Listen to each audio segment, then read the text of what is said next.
Joining us now, she's the head coach at South Alabama, fresh off the NCAA tournament appearance, a Sun Belt tournament final appearance, making the tournament tonight. Led the program to 4 NCAA tournament appearances. I speak of Becky Clark, who joins us here on In the Circle. Coach, how you doing? I'm doing great today. Thanks for having me. Well, I know when I got a chance to talk to you last time, I was in the Gainesville Regional when your season ended. I know it wasn't the way you wanted it to end, but now that you've had an off season to kind of reflect, when you think back to last season and everything you accomplished, what comes to your mind? Well, I think one of the biggest things that just proud of those kids for they made it personal to get the program back to a regional, get the program back to postseason, and they worked incredibly hard for that. So I think that you spoke to me after we had lost, and I don't think any coach is happy after they've lost when you've worked hard to get to that point. But I think that they gave this group something to work off of. I think every team, you want to leave something for the next group coming in, a starting point for them. And so I think that group did a great job of that and helping us get back into the national conversation where we feel like we should be. So yeah, I was proud of them for that. I think that, at the end, I think we could have done better. I think we left money on the table with some things where we just didn't perform or execute the way we needed to. I think we were better than how we played at the very end. I thought we played incredibly well at the Sun Belt Tournament.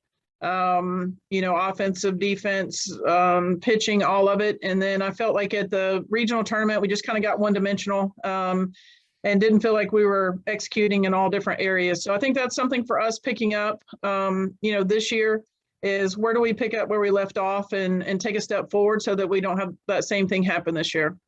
How much of that was maybe lack of experience in an NCAA tournament regional? Do you think that played a factor at all, that maybe, this is the big regionals and some of the players are maybe overthinking, we're not being themselves, playing themselves? Because you mentioned that conference tournament. We will get into that. That was an incredible run did where you played, I think, 4 games in like 24 hours in that tournament. Just kind of, do you think some of those things played a factor into that? I mean, of course, those things always do. I'm so stubborn, that I don't want to make excuses. So it's hard for me to say yes to that because I just don't like to, at the end of the day, we didn't get it done. And we could have, were there external factors and maybe some things where we got in our own way? Absolutely. But at the same time, I don't think you can make excuses for yourself. Like, this is a world where you either get it done or you don't. And, there were some things that probably, now that we've been back there, we won't have to go through those lessons again, I hope, because we do have that experience. So, like I said before, I hope they'll pick up where we left off last time and not have to relearn some of those things. I want to go back to the conference tournament because that was a remarkable run, because that was a big anticipated tournament. I felt going in that the league was in for 4 bids no matter what into the NCAAs. But as coaches, you don't know that. You never know that. You want to take care of it on the field. Take me through that conference tournament and the roller coaster that it was and the run that you made all the way to the conference tournament final. Yeah, I think when we went into it, I think you're more confident than I was that we were getting 4 teams in. I thought we were getting 3 in for sure, and that 4th team was going to have to show well at the tournament. Our kids we showed up game 1 and I mean, just took off ready to go. To see what they did over the long haul, like you mentioned, the 4 games in less than 24 hours for them to, and when we were playing those games, we were playing them against the best teams in the tournament. So, those were tough games, and those other 3 teams, Troy, ULL, and Texas State, those are all legitimate teams. I mean, those guys have done a great job and put a great body of work together. So when we got down there to the end, we weren't playing cupcakes. We were playing really good teams, and I think the Troy game was the turning point for us to come back from being down 6. Got the kids together and just said, all right, what are you going to do about it? You've got to work together to make this happen. And man, that next inning is the inning they went on a tear, and just everybody going to the plate and having a quality at bat. And that's one of those games that, those are games that you'll remember for the rest of your career. I don't keep very many game balls for myself. I don't, there's not a lot of those things that I really, hold on to, but I took a game ball from that game because I think that win solidified them getting into postseason. I think when we won that was kind of, for me and just the experience I've had with working with all this, I thought that kind of was the seal the deal for us. So yeah, that was a great game. And then for them to come back out and beat Texas State, and we just ran out at the end against ULL, really good team. I don't know if people realize this, but we lost a pitcher about 3/4 of the way through the season. Allie Hewen was throwing a lot of innings for us. And I think that really caught up with us at the end. It caught up with us in that championship game, and it caught up with us when we got to regionals. Not having her and having her experience and her change of speed, she changes speeds really well. And that's something when you're facing ULL, you're facing a Florida, those guys, you got to be able to really change speeds on those guys. And so I think not having Allie at the end kind of caught up with us and hurt us. But man, that was a fun tournament to see what our kids did, and the amount of time that they did it in the turnaround was pretty impressive. No question. And that Troy game was insane. I remember watching that game back and forth because, the beauty of ESPN Plus, you could flip through games and all that. I'm thinking, oh boy, this looks like it's done. Next thing I know, I flip over and you turned it around, and you're right. You never know. I mean, that game probably does get you into the tournament, or at least secures it, but it was an incredible fight at their place too, by the way. They were the hosts. Another chapter to that rivalry, right? Yeah, absolutely. They do a great job over there. And so to be able to get that win on their field, I think was huge for us, and just a lot of confidence for our kids, I think, knowing that they can do that. And that's something that, I hope going into this year, I hope they kind of carry that same lesson into this year and understanding, what they're capable of doing when that was 100% a team win. You had Jenna Hardy come in and do a great job on the mound. She had not been throwing as much. She did a great job on the mound, and then you've got just our offense, like one after the other, just stringing together great at bats until we could get the big hit. And once you get once you get momentum on your side, it's hard to get it stopped, especially in that postseason kind of atmosphere. Well, and that the following game against Texas State, you got to go extra innings. You go 8. Yeah. So of course, it's insane what you did. I mean, that's the price of a double elimination format.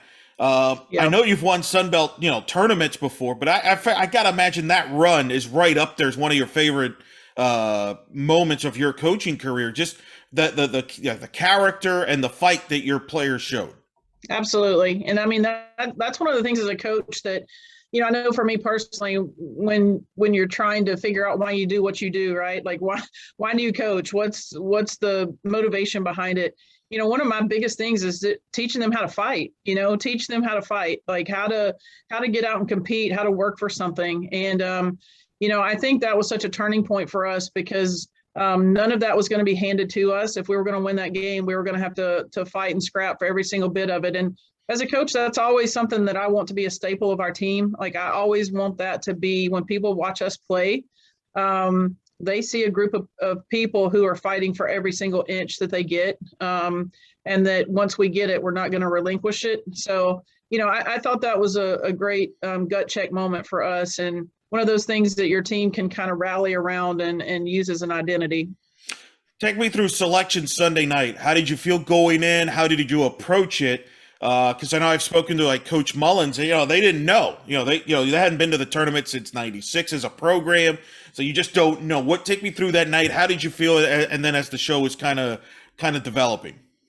Yeah, well, I felt like at that point, like I said, after we beat Troy, I kind of felt like we were in at that point. I've been doing this for a while, so you kind of get a feel for those kind of things. I think the biggest thing was just kind of waiting to see where we were going to go. Our kids didn't know. And I think that's one of the coolest things, especially as you get older as a coach, right? Like you've had those moments and you've been through that as a coach, but to see your kids' reaction, I think that's the coolest thing. Because they had worked so hard for it and they had not experienced that before. So because we had had a dry spell there, the kids on that team, no one on that team had been to postseason. And so I think just getting to see them experience it and go through that was what was the coolest thing about it for me personally. And just for our kids, I think there's no other feeling like seeing your name and your school's logo pop up on the screen, right? I mean, that's just that all the workouts, all the practices, all the plane rides, the bus rides, the the workouts, everything. Like in that moment, it's just like, okay, it's validation that it was all worth it. So I think that's just super cool for them. I think a lot of people in the country took notice of your team on March 7th when you beat Alabama, and certainly they took notice Yeah, of Olivia Lackey. That's when she yeah. started becoming a household name. Was that the day you felt this team could be an NCAA tournament team, or did you know that beforehand? When was it that you felt like, hey, this team could be special?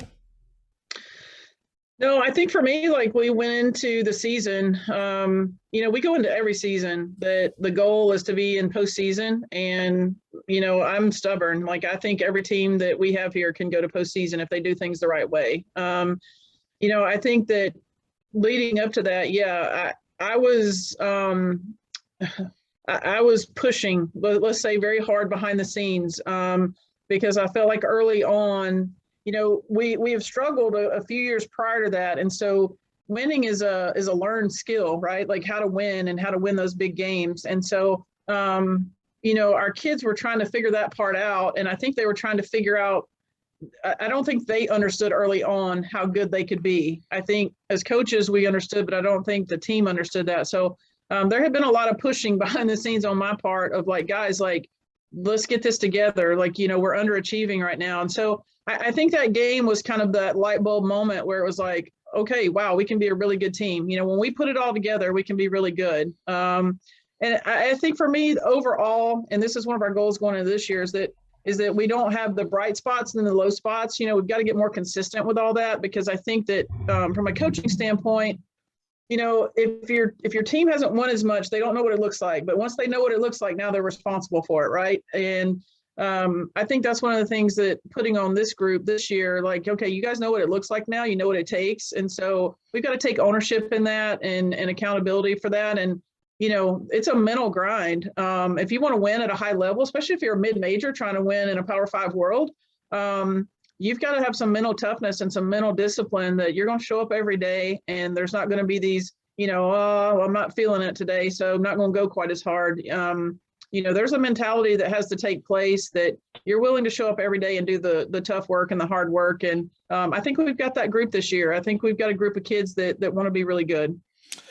And of course, one of the players that people, of course, you'll be led by is Olivia Lackey. Of course, I mentioned 16 wins, 1.99 ERA.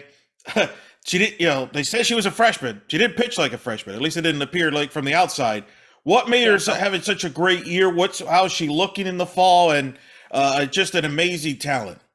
Yeah, absolutely. Liv was huge for us last year, and a lot of people kind of like, was this kid a late bloomer? I'm like, no, this kid's been good the entire time, right? I mean, she's been good since she was younger, and we've just been kind of waiting to get her here. With early recruiting, you have some people who commit early on, and then you're waiting to get them in your program. We knew that she was going to be special. She came in right away, and like most freshmen, mentally had to make the adjustment. It's a little bit different demand, and you're not going to be perfect at everything you do, so you have to kind of adjust mentally to all that. But once it clicked for her, she really just kind of took off, and I think that she's that kid that she just has it. I was fortunate to coach Hannah Campbell and to coach Ferris Beard. Those kids had it. They knew how to turn the switch on, and you just weren't going to beat them on that day. Like, you're just not going to beat me. And I think Liv has that same characteristic that, she knows how to turn it on. And like, if you're going to beat her, you're going to walk away knowing that you were in a slugfest with her. So I think the off season's been big for her. She's been spent the summer here in the weight room and conditioning. She's been working her tail off this fall, trying to add some different weapons to her arsenal, try to get a little bit better change of speed for her. I mean, she throws incredibly hard. She came in last fall, she was 62, 63. By the end of the season last year, she was living around 66, 68. She popped 71, 72 a couple of times. We feel like she's got low 70s in her consistently. So trying to help her get to that point. But also just trying to help her get a better change of speed and, get something that can move down as well, so she can go down and up. But yeah, man, she's good. And I tell you what, the cool thing about her, and I mentioned Hannah and Farish, same characteristics. Like they're just great teammates. You never have any like, well, why am I not doing this? Why, there's no diva to any of it. Unselfish, great teammate, works her tail off, just blue collar, mentally tough kid. So yeah, I mean, she's every coach's dream. She's makes the people around her better, and that's a big deal. What does she have behind her with the rest of the pitching staff there? Who are some of the names that have stood out to you from an arm standpoint? Because as you know, you need more arms as ever, especially in the league in the Sun Belt, which right now I feel like, Coach, you've been in the Sun Belt for a while. This feels like the golden eras here is kind of in process here in the league with the arms that are in this league with not obviously Lackey. You've got Jessica Mullins at Texas State. You got Johnson at Troy. I mean, this is a richness of pitching in this league right now. Yeah, absolutely. I agree completely. And I agree with your assessment that this is kind of the golden years for us. We worked incredibly hard to get to this point. I'm super proud of what our conference is doing. We've got some great coaches, got some great players, some great facilities. So it's cool to see what's happening right now. A lot of work behind the scenes for a lot of years trying to get us to the point we're at right now. So pretty cool to see that coming to fruition. As far as the other pitchers, so I mentioned we lost Allie Hewen. She tore her ACL about 3/4 of the way through the season last year. She'll be a big piece of this for us. She will be coming off, she's still rehabbing and she's not 100% released yet, but she's working her tail off this fall. She stayed here this summer as well and rehabbed and worked out. So she'll be a big piece of that. Jenna Hardy, that helped us there at the end, finish up. Same thing, had to get some stuff cleaned up in her knee at the end of the season. So she rehabbed this summer and she's come back even stronger. We felt like she had more velocity in her, but the knee was kind of holding her back. And so the ability to kind of stop and get that cleaned up and get that fixed has been a big deal. So she's looked really good this fall, throwing the ball harder and I think is going to have a great year. And then we got 2 lefties on staff, Caitlin Hughes, who's going to get a lot of ground balls for you. And then we added Rachel Everett out of Michigan, another lefty, a really spinny pitcher.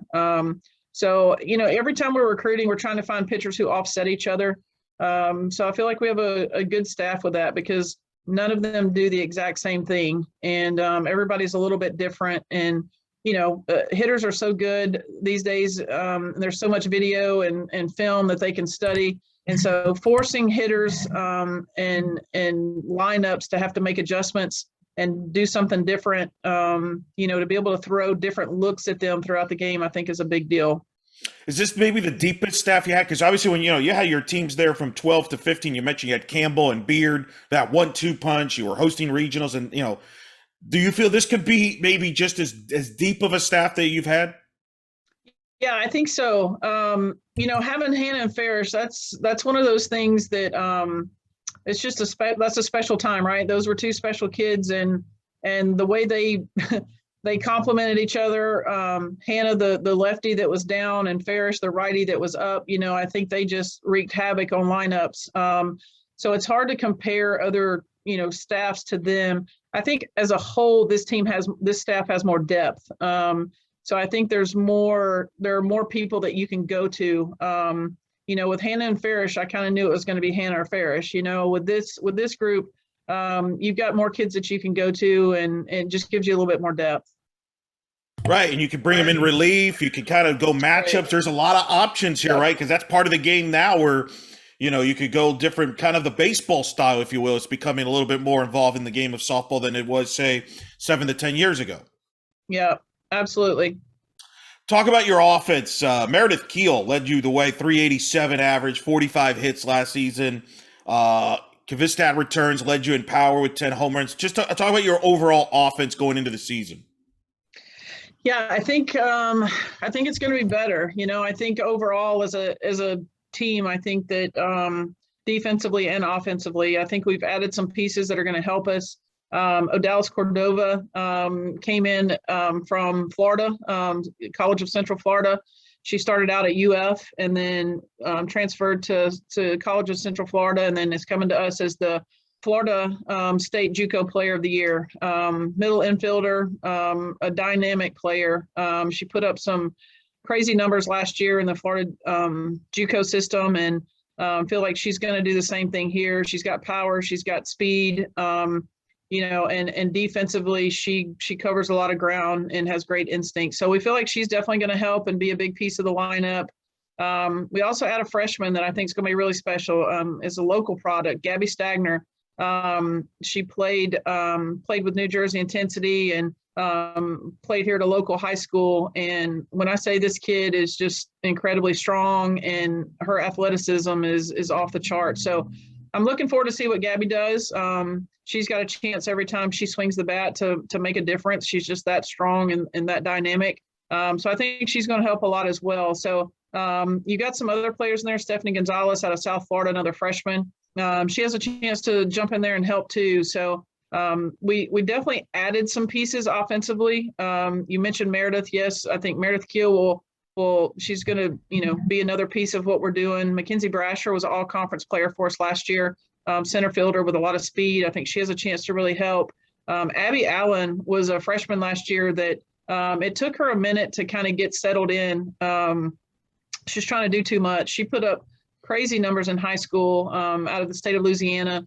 It took her a minute to get settled in because she was just overdoing and trying to do too much at the plate. Once she settled in, she really started to have success for us. I mean, she was one of the ones at the end, hit the home run against Baylor, bounced it off the bullpen out there, the hitting facility. So I think she's going to have she's a pure hitter. I think she will now coming in after having that experience, I think you'll see a lot more consistency out of her.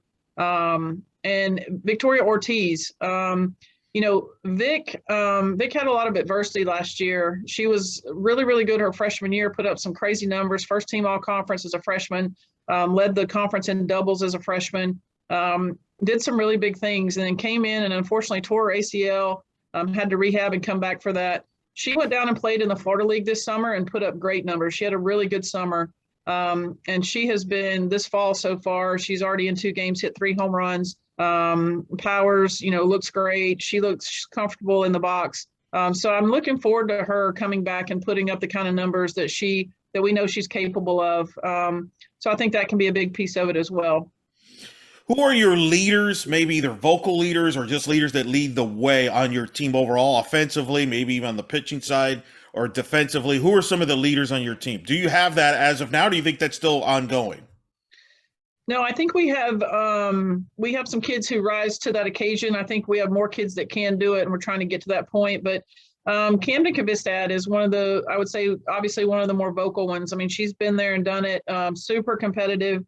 Cam's one of those kids that's just never going to make an excuse. Comes from a family that, her sister played at Florida and played in the World Series. So she's been around high-level softball for a long time and knows what it takes. And just a tough, gritty kid that she's not afraid to speak up. So she's a voice a lot of the time. I think Meredith Keel does so as well.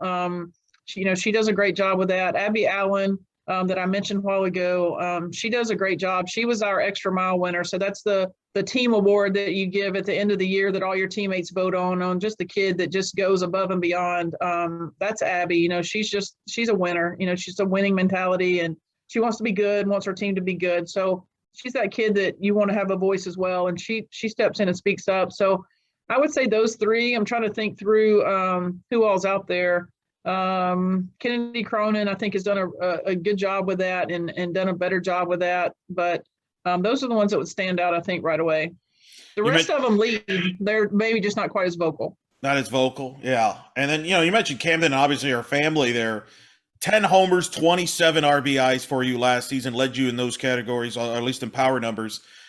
Going back to Gainesville for her, she's obviously familiar with that area. That had to be unique for her. What's the ceiling for her this season from an offensive standpoint and as an overall player for her? Obviously, you mentioned her sister was a great player at Florida.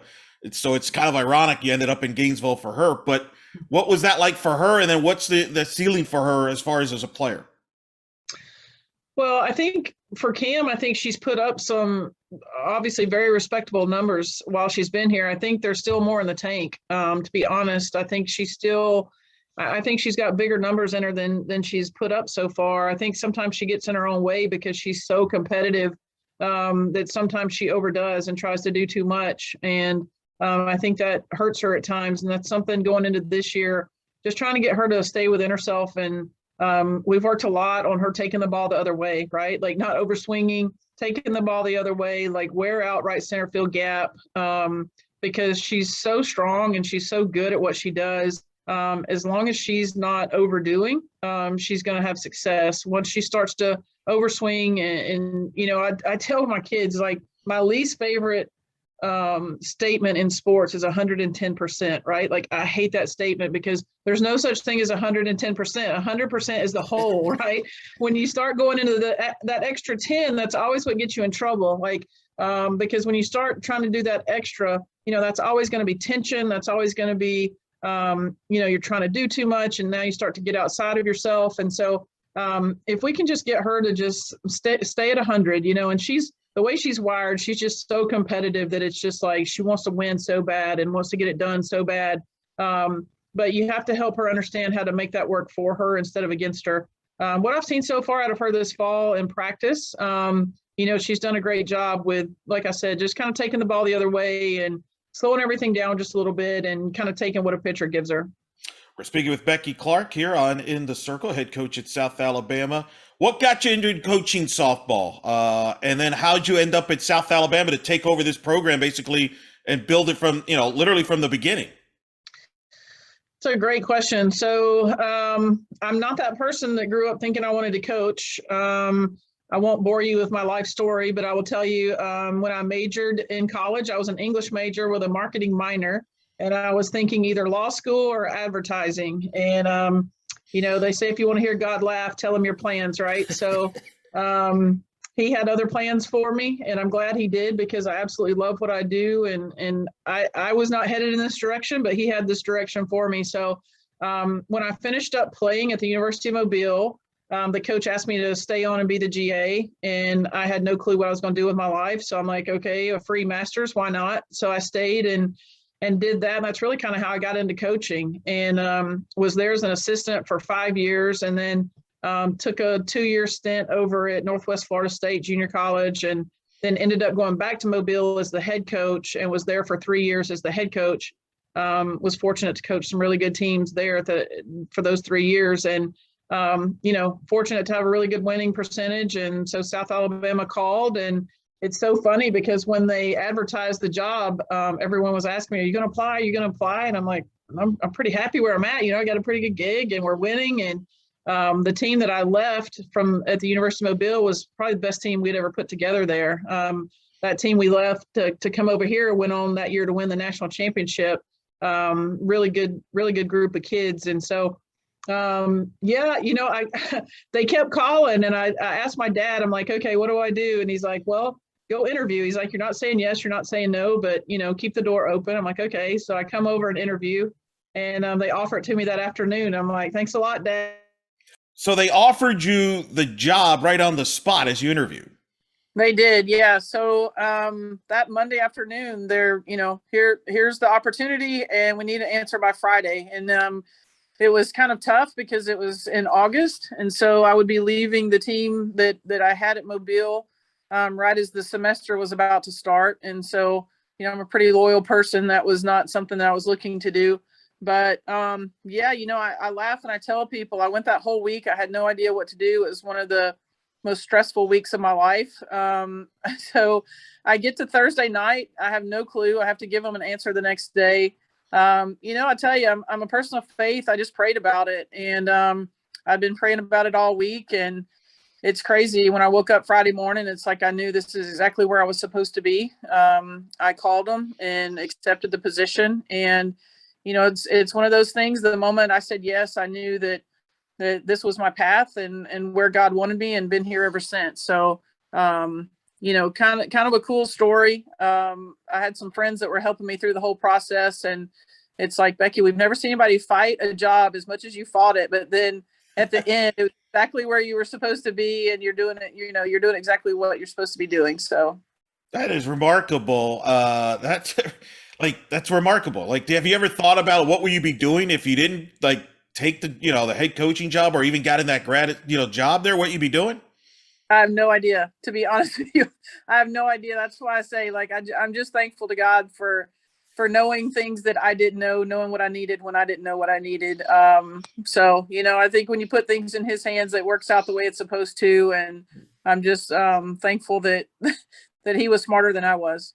How are you different now as a coach than you were, say, 10 years ago, or when you first took over this program and you were building it up here, starting from scratch? That's a great question. When we started the program here, I had never played Division I. I had never coached Division I, and I'd never started a Division I program. So literally, I got pushed in the deep end and told to, learn how to swim. And I'm a pretty resourceful person. I don't know if many people know my background, but my dad's actually a horse trainer. So I grew up on a horse and cattle farm. A very blue collar upbringing. I laugh and tell people I'm probably the only Division I coach that can break your horse and bale your hay and build your fence. So I just grew up with this very blue collar mentality and grew up with the idea of, figure it out. Like things aren't going to be given to you. You got to figure out what you want. You got to be a problem solver. If the front door is closed, then find a way to get in through the back door, find a way to make things happen. And so that's just always been my mentality. That's the way I was raised. My family was a very faith first, family second, get your job done third. And that's the mentality that I bring into my job every day. So I think starting the program, back then I had no clue what I was doing, trying to get it started. I'd be lying if I said I knew how to do all this. But, I'm just incredibly grateful for the opportunity because, it was a major challenge. And I think that you can't be afraid of challenges like that. So many people, they want to be cautious and they want to wait until they feel like they're exactly ready to do something, and the truth is you're never exactly ready, right? Like you're never fully equipped to do something. And part of life is just jumping in and figuring it out as you go. I mean, I think successful people know how to do that. And so I surrounded myself with really great people. I think that's a huge key to success. You've got to have great people around you. We worked really hard to recruit a certain kind of player, a blue collar mentality. We wanted kids that weren't afraid of hard work. We do not bring selfish kids into our program. We're very team oriented. So I think when you do that, I think you give yourself a chance for success every single time. And just to see what this program has meant to so many people, I use Hannah Campbell, for example. It's just so cool to see. She goes through the recruiting process. I mean, she's a hometown product, right? Great kid, great person, great family. She goes through the recruiting process. She comes here. She helps put the program on the map.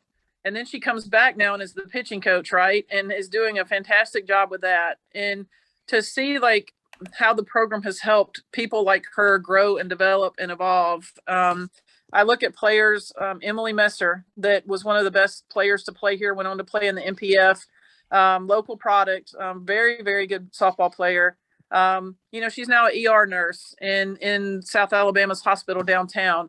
To me, that's the true mark of a program is when your kids leave your program, what are they doing? And so to see these kids that are nurses, and I mean, look at the climate today, the healthcare climate, to see what our nurses are doing, our alumni, to see, we've got doctors, we've got paramedics, we've got detectives, we have sheriff's deputies, to see what those kids are doing, serving their community. I think that's, you asked me how I got into this.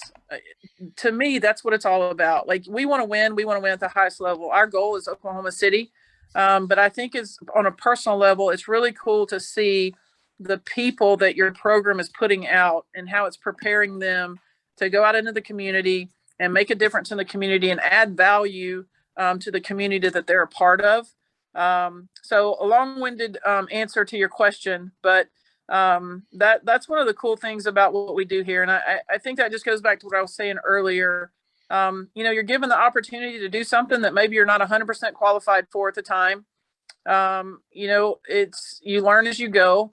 And I think for me, like I've just grown in every single area. I feel like I can step on the field and coach with anybody I need to step on the field and coach with. I'm not ever someone who's been afraid to play good competition.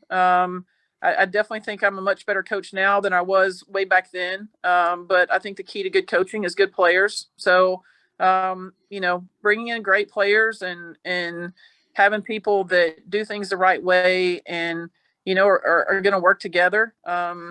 I would say I'm a lot more efficient with how we do things. I'm a lot more, I laugh and tell people back then I was the queen of trial and error, right? I could tell you 99 ways to do it wrong. And then finally the one way to do it right. I think now I'm a lot more efficient with that because, you just kind of work through all that stuff. And now probably a lot better at knowing how to get things done and being problem solving, probably a little bit better. That's pretty good.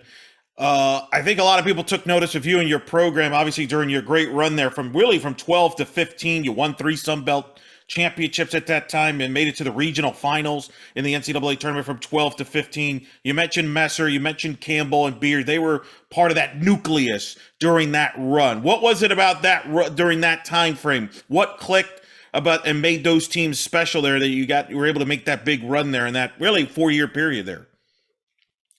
I think those teams were kind of the epitome of South Alabama softball. We're not the flashy, like I said before, we're not a bunch of divas. We're not a bunch of selfish kids. We're not, we're very blue collar. I mean, we're going to get in there. We're going to grind. We're going to grit it out. We're going to work together. I'm really big on putting the program first. It's not about you. I tell my kids that all the time. It's not about you. It's not about me. I think those kids were the epitome of that. We had a lot of talent back then. Brittany Fowler is another one. She's in the Hall of Fame here at South Alabama. Caitlin Griffith, but those kids all worked together so well and they listened. When I told them, hey, this is what it's going to take to be great, they listened to it. And I think that teams that want to be great are going to be great. I think that they're going to find a way to get it done. And so I think that was kind of the staple. And I really am confident that we're getting back to that place. I think that we have those kind of kids again. They're gritty. They want to be good at what they do. They want to be great. And, it really comes down to, hey, listen, I know how to do this. I know how to get you there. So if you'll lock into what I'm telling you to do and you'll do the mental work, there's some pretty special stuff ahead for you. You got to host a regional, which not many programs could say, especially in the mid-major level. What was that like when you got to host that regional? When you found out you were hosting a regional, were you expecting to host? Were you surprised? Because that's a big moment for the program to be on national TV like you were and to host a regional. Yeah, no, it was phenomenal. And we had hoped, with our RPI where it was at the time, I think at the time we were 13. So we thought we had a legitimate shot to host. Credit our administration.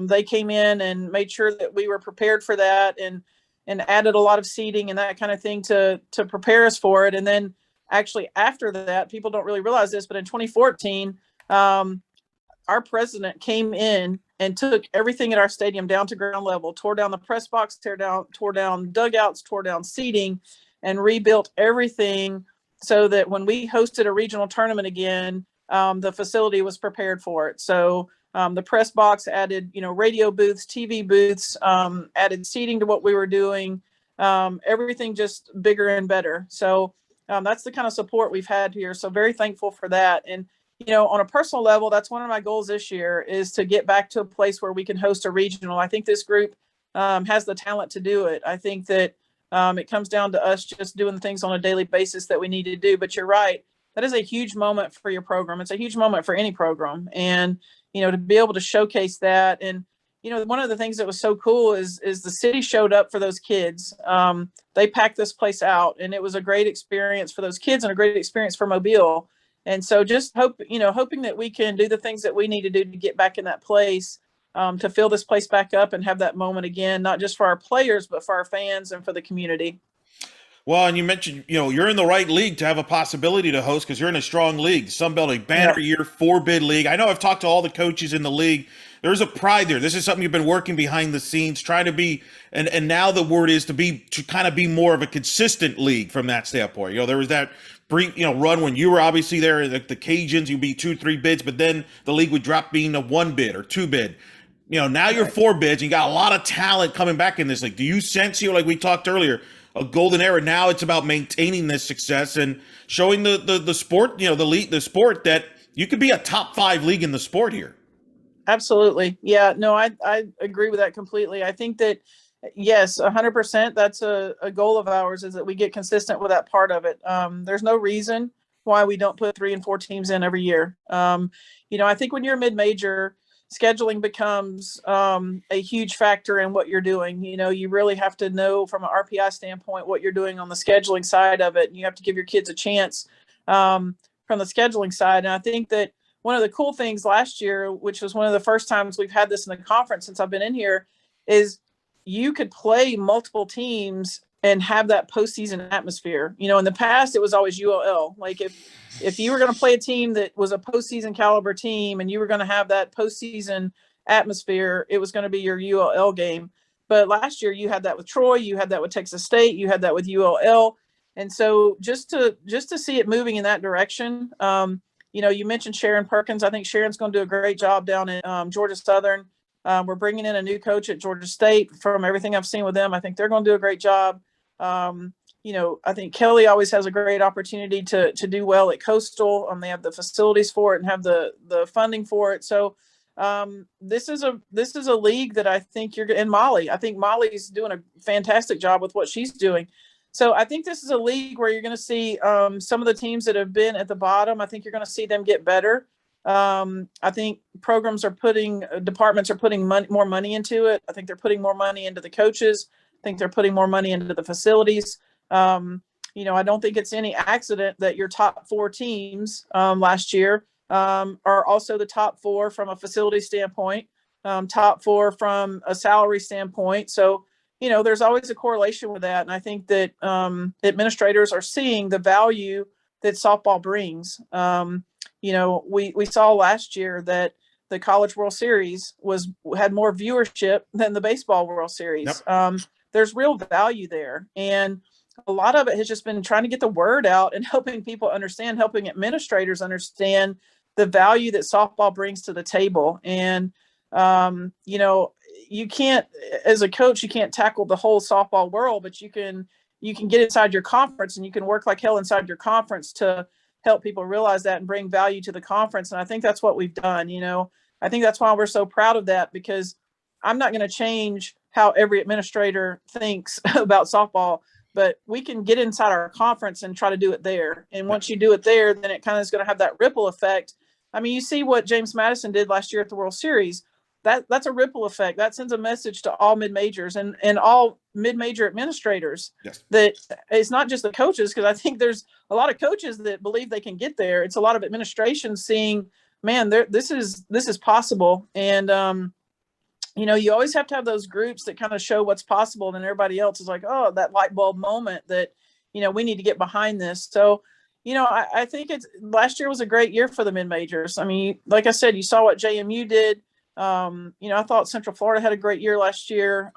Wichita State was a great year too. Wichita State, yeah, absolutely. So, you're just seeing what's possible. There's a lot more parity. You're just seeing a lot more talent spread out all the way through, and really good coaching. And I think that coaches too are. I don't want to speak for everybody. I speak for myself.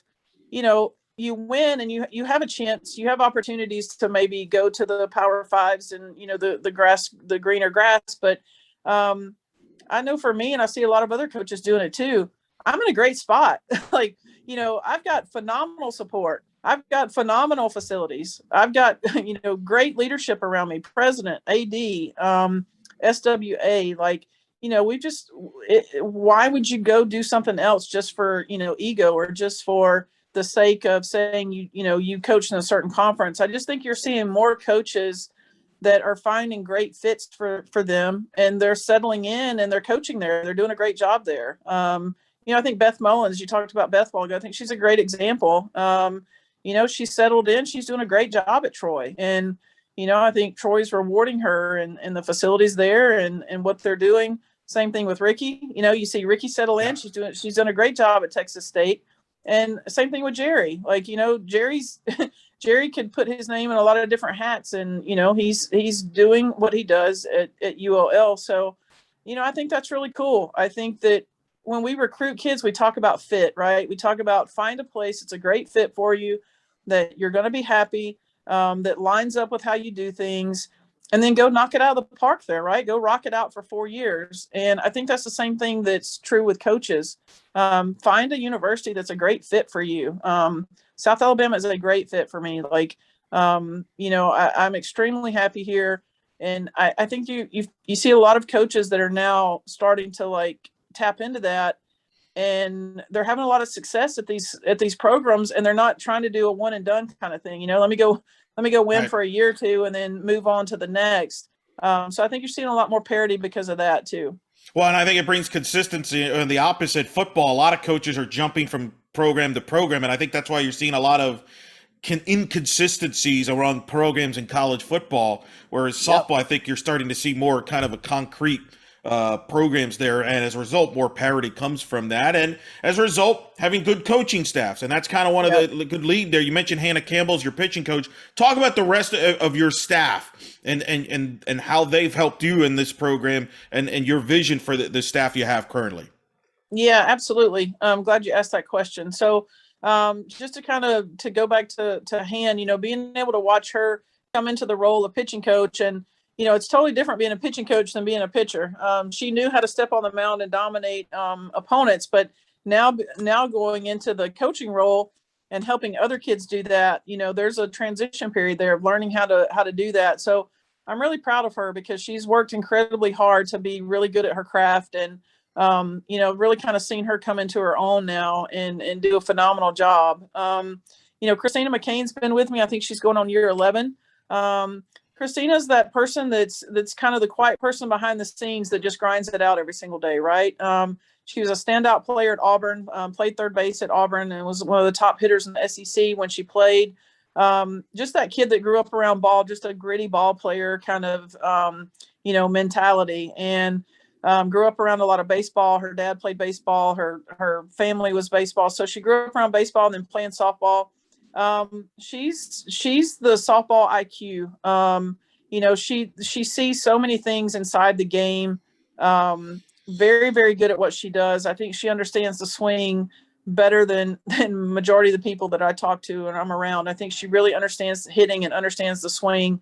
And just overall, what it takes to be a great ball team, a great ball player. So I'm very lucky to have her. She actually was promoted this year to associate head coach. So is now in that role and is, like I said, kind of the glue behind the scenes that keeps everything rolling, recruiting coordinator as well. So a huge piece of what we do. And then our director of operations, I have to mention her, Meredith Tanner.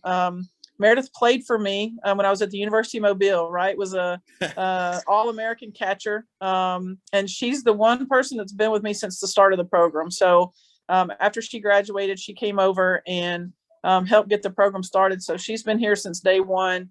And she's that person that, like, if something happens to her, we're all just going to pack up and leave, right? Like, she's the one that she knows how she makes this whole thing run. So if you ever lose her, like, we're all in a world of trouble because she's the one that keeps the train on the track for us. But I'll say this, Eric, I'm incredibly blessed to have amazing people around me. And I said this a while ago, I think that people make the place.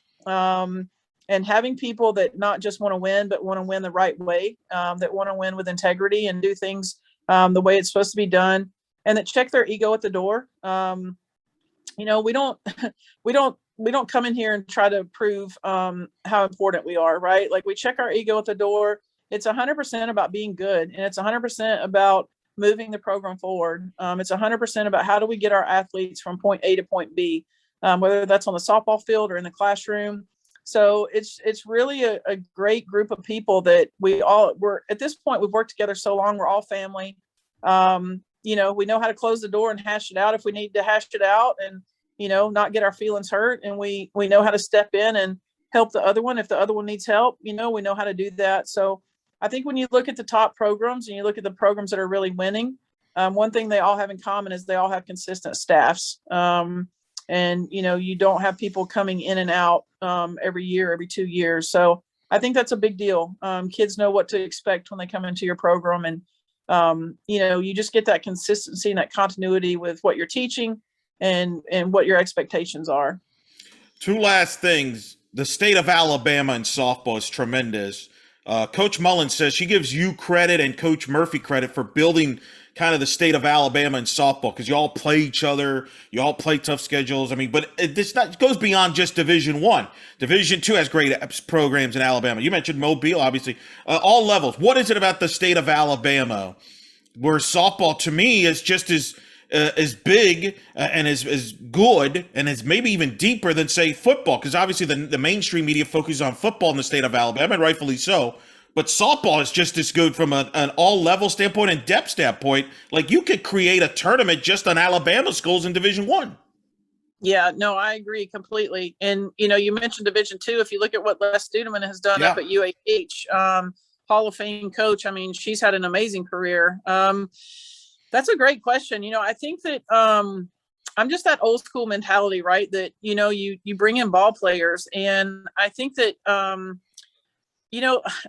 just the prevalence of travel ball, the prevalence of these kids being able to go out and play great competition. I think a lot of this is bred through our travel organizations and the work that they do, exposing our kids to high level competition. It used to be, okay, it was the West Coast and then it was everybody else, right? I think the more that the kids in this area, because we've had athletes this whole time, right? Like, I mean, we're Alabama. These kids grow up outside. We're outside doing stuff. We're an outside state. We're not, locked up inside. So you've got athletic kids who grow up playing basketball and volleyball and softball and, being outside. I mean, it's Alabama, right? We ride four-wheelers, we hunt, we fish, we do all that kind of stuff. So, so you've got kids who know how to get out and do things like that, but just the exposure for them to be able to play legitimate competition every single weekend when they're playing with their travel clubs, I think has helped a lot. Exposing them to, exposing them to the California teams, exposing them to the Arizona teams, and, them being able to play great competition every single time they step on the field, I think helps tremendously. I think it's the same thing, though, that we talked about before. I think that people make the play. So, you take pride in what you do. I'm a native of Alabama. I grew up here. So this sport's important to me. It's important to me that it's represented well in our state. I think Murph would say the same thing, that it's important to him that softball in this state is well represented. And you've got plenty of other coaches. I mean, you mentioned Beth. I mean, Beth is a native of Alabama. She played softball at UAB. So, I just think that people take pride in it. We take it serious. And at the same time, there's a plethora of athletes here. There are a lot of really good ball players, not just in Alabama, but in the Southeast in general. And so, just giving those kids an opportunity to compete at the highest level. I mean, that's what it's all about. That's tremendous. It's exciting softball at every level, and I'm glad you mentioned Coach Studerman as well with the job she's done at Huntsville.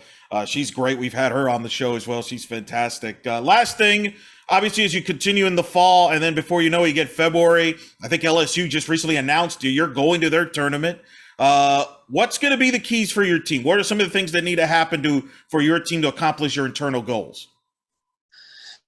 I think I mentioned before, Allie Hewen coming back healthy. I think that's a big piece of it. I mean, it starts in the circle. So I think having her back going, I've put together a really tough schedule this year for my kids. This is the first time that we will not host two tournaments here. So I'm on the road the entire month of February. We go to LSU's tournament. Then we will go down to Florida to the spring games and play down there, play some really good teams down there, Missouri, Ohio State, Liberty. We will go to Mississippi State's tournament, and then we go to Tennessee's tournament. So, putting our kids out there and challenging them, I think, how does your pitching staff hold up with that? How does your offense hold up with that? We'll be on the road. I think it's good for them to be on the road and have to work through all that. And, I tell our kids, we're not the group that, we're going to take February to just get ready for conference. I mean, from an RPI standpoint, we have to be ready to go day one. And so, I think the work they're doing right now is critical. I tell them the work we do in the fall is what we're going to play on in the spring, and we have to be ready to go on opening day. So, I think it's important for us to finish up strong this fall. We've got 3 more weeks left this week and 2 more. So I think the work we're doing right now is huge. I think people being healthy, I think that's a big part of it. And then after that, just the mental consistency, right? Just knowing how to show up every day. Well, Coach, we wish you well on that as you prepare for the season. We look forward to seeing your team once again on the field. But in the meantime, it's been an honor to have you on the show. Thanks for taking the time. I know it's a busy time as you're in the fall, but really a blast to talk to you. And certainly congrats on all you've accomplished to this point. And we wish you well moving forward. And we hope to do this down the road. Thanks, Eric. And I appreciate you shining the spotlight on South Alabama softball. I really do. So thank you for giving us the opportunity.